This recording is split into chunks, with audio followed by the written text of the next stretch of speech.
I am Dr. Srinivas Elagandula, Vasudeva Hospital.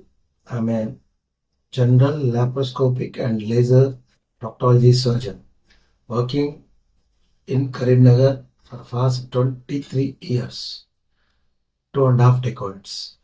So today I would like to share some facts about the World Hepatitis Day regards. See, what is hepatitis? Hepatitis is inflammation of the liver by infected by the virus. Hepatitis A, B, and so many C and other viruses. See, how to prevent the hepatitis? First, you should know about the route of infection. Route of infection is infected water, infected food, infected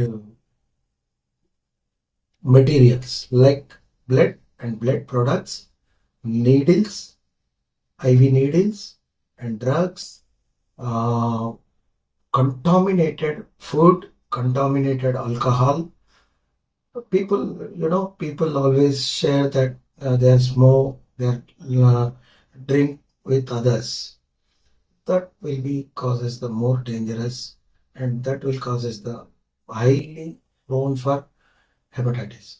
And the next most important route of infection is sexual contact. Sexual contact also very very important.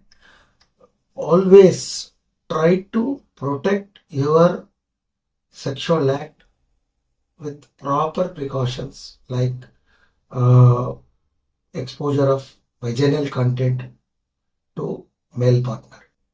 Like that, from the male partner to female, female partner to male partner.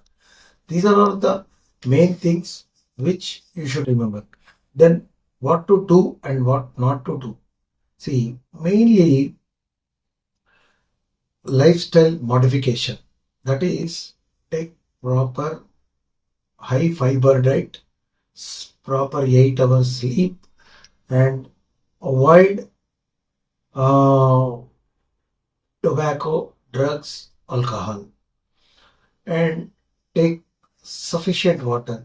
You know, liver is the main industrial part of the body where maximum metabolism occurs. To have good hydration, you should take good 6 to 8 glasses or 2 to 3 liters of water per day. That water should take sunrise and sunset. Start of the sunrise to end of the sunset, you should take water. Try to avoid the water intake after the sunset, which will cause the disturbance of water, urination, and disturbance of the sleep to the patient. And uh, one more important thing, sometimes surgeons, doctors are high risk to get the hepatitis, where you need to take complete vaccination. Nowadays, vaccination is mandatory to all, especially medical staff nurse, working nurse, medical assistants, surgeons, doctors, physicians, and all house surgeons and PGs should have vaccination. This, these are all the most important. The next most important is carrying of virus from the mother to the child. You should screen at pregnancy level and isolate the positive patients and take proper precautions. These are all the steps where you have to do and you should not do. The most important thing, most of the times people will get infected during the contaminated food intake.